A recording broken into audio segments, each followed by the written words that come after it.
आज पूरा सॉलिड साधा खाना चाउल हो गला तो लुण लंका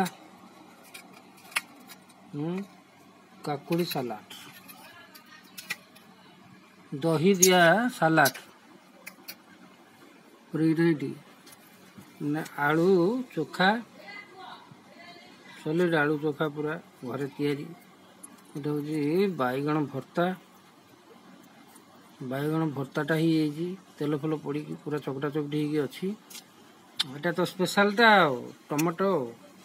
टमाटा पोड़ा ही लंका फंका तादे सब दड़ा है दड़ा ही रेडी होता तो आमर डालीटा फ्रेश पूरा डाली गोल दबा देखिए मु खाई कहूची केमिति कौन लगुच है वाह